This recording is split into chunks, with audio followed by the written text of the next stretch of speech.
তোমরা একদম টেনশন করবে না, আমার স্বামীকে বাঁচানোর জন্য আমি সবকিছু করতে রাজি আছি। সেইটুকু বিশ্বাস তোমার উপরে আছে বৌদি, সেই জন্য তো তোমাকে সবকিছু খুলে বললাম। তোমরা শুধু আমাকে হামসাফারের কাছে পৌঁছে দেওয়ার ব্যবস্থা করো, তারপরে আমিও দেখতে চাই এমএলএ বিকাশ দত্ত কতটা পাওয়ার আছে। এই ফালতু এদিকে আয়। বলো কি বলছো বলো। একটু সরে দাঁড়া, তোর বুকে সে গন্ধ করছে। ফালতু, তুই এই ঘরের ভিতরে থাক, বুঝলি তো? হ্যাঁ, আমার ভোগ লাগেনি নাকি আমার খিদে লেগেছে? বেশ ঠিক আছে, আমি তোর জন্য খাবার পাঠিয়ে দিচ্ছি, ঠিক আছে? ঠিক আছে, বুঝলি কাল কুকুর? হ্যাঁ বল। তুই আমার সঙ্গে যাবি না থাকবি? যাবে কোথায় তুই? তোর বউকে পাঠিয়ে বসে নিয়ে যাচ্ছি, যখনই দেখবো এমএলএ সেই বাইরে বেরিয়ে গিয়েছে তখন তোর বউকে পাঠিয়ে দেবো। আমিও যাবো তোর সঙ্গে। বেশ ঠিক আছে, চল তাহলে। ঠিক আছে চ। চলো বৌদি, চিন্তা করবে না, আমরা আছি। হ্যাঁ হ্যাঁ ঠিক আছে। চলো তাহলে।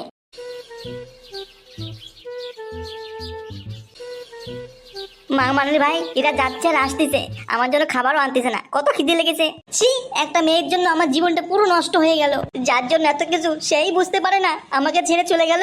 মেয়েরা হচ্ছে সুখের পাখি, যেখানে সুখ পায় ওরা সেইখানটাই চলে যায়। কে স্বামী, কে ছেলে, কে সন্তান, কে বাবা মা সব ভুলে যায়, শুধু সুখের পিছনে ছোটে। ভগবান, তুমি মেয়েদের মন ওরকম কেন করলে? আমাদের মতন করতে পারতে। যদি ছেলেদের মতো এরকম করে দিতে তাহলে এত কষ্ট হতো না আমার। বউরে, তুই যে আমাকে এত কষ্ট দিলি, তোকে যদি একবার ভুলে ভালে বাড়ি নিয়ে যেতে পারি রে, তাহলে কাঁচা লঙ্কা একদম ভালো করে সিদ্ধ করে পাট বসিলে বেটে তোর ওই মেশিনের আগায় একদম ভালো করে ঘষে দেবো। কত আর বসে থাকবো, তো শুয়ে পড়ি। বুক চিনচিন করছে, হ্যাঁ এমন তোমায় কাছে চাই। শোনা আমার, তুমি চপ্পল পরোনি? না শোনা, চপ্পল পরতে আমার ভালো লাগে না। তোমার পায়ে কাটা পড়বে তো শোনা। না শোনা, কিছু হবে না, চলো চলো তাড়াতাড়ি চলো। বিকাশ দত্ত বাবু, আমাদের একটা যেই করে একটা ঘরের ব্যবস্থা করে দাও, আমাদের থাকার কোনো জায়গা নেই। সামনে ভোট, ভোট না যাওয়া পর্যন্ত কিছু করা যাচ্ছে না। বাবু, একটা ঘরের ব্যবস্থা করে দিলে ভালো হতো। আপনি কান্না করবেন না, কান্না থামান। বাবু যেমন করে হোক আমাকে একটা ঘরের ব্যবস্থা করে দাও, আমাদের থাকার কোনো জায়গা নেই। তোমার সন্তান কটা আছে? এমএলএ সাহেব, আমার দুটো মেয়ে সন্তান আছে, তাদের বিয়ের বয়স হয়ে গিয়েছে, কিন্তু বিয়ে দিতে পারছি না টাকার অভাবে। কি বলছে রে হামসাফার? কেন, টাকা পয়সা নাই নাকি বিয়ে দিতে পারছো না? টাকা থাকলে কি তোমাদের কাছে আসতাম একটা ঘরের জন্য? হাই রে কপাল মন্দ, আমার শালা চোখ থাকতেই আমি অন্ধ। কথাটা বুঝতে পারলাম না বিকাশ দত্ত বাবু। মানে বুঝে কি করবি এই ভেড়ার পাঠা, শালার হারামি, শালা টাকলা, বউটাকে পুরো বুড়ি বানিয়ে ফেলেছে শালা, কিন্তু তারপরে একটা ঘর করে দিতে পারেনি শালা। এখন এসেছিস ঘর নিতে, আমি ঘর করে দেবো আর বউনে শোভা। ঘর তো কেন্দ্রীয় সরকার আপনার হাত দিয়ে দেবে। বিকাশ দত্ত বাবু অমন করছো কেন তুমি?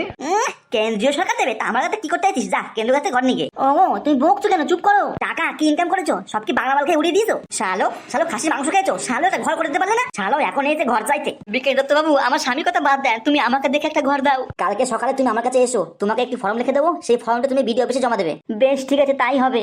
এখনই বলো ফর্মটা লিখে দিতে, কালকে সকালে জমা দিয়ে দেবো। কি কি বললি? ওকে ওইখান থেকে ফোন করতে বারণ করো, না তো ঘর পাবো না কিন্তু বলে দিলাম। ওগো তুমি এত বকছো কেন? সামনে 20 টিকা আসছে, তুমি শুবা কোথায়? বাগানে শুবা? বেশ বেশ ঠিক আছে, তুই যা বলি বল। কালকে কখনই আসবে বলে দিলে ভালো হতো। কালকে সন্ধ্যাবেলায় তুমি একা আসবা, কিন্তু ওই টাকলা কালামাটা কিন্তু বলে দিলাম। কে গো, কোন ছেলেটাকে ভালোবাসার ফাঁদে ফাঁসাবো? এখন আসছি, ঠিক আছে যাও যাও। কি বুঝতে পেলি হামসাফার? বুঝলাম বড় ভাই, তুমি একবার দুটো মারতে চাও।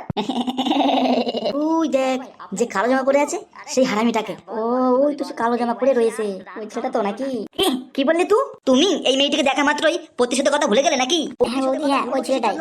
আমি তো তলায় তলায় আরো লোকজন খুঁজছি, ওদের 3জনকে আমি একদম বাঁচতে দেবো না, পুরো প্রতিজ্ঞা করে নিয়েছি। তোরা এখানে থাক, আমি একটু বাড়িতে ঘুরে আছি, ঠিক আছে? ঠিক আছে, যান যান বড় ভাই যান, আমরা আছি এখানটায়।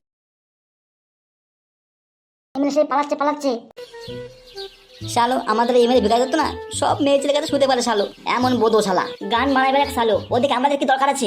এমএলএ সাহেব বাড়ির দিকে যাচ্ছে। হ্যাঁ হ্যাঁ রে, মনে হচ্ছে বাড়ির দিকে যাচ্ছে। বৌদি, এমএলএ সাহেব চলে গিয়েছে। তুমি এবার আস্তে আস্তে যাও, তোমাকে যেভাবে শিখিয়ে দিয়েছি তুমি সেইভাবে কাজ করবে। বেশ ঠিক আছে, তাহলে আমি যাই নাকি? হ্যাঁ হ্যাঁ বৌদি, যাও যাও।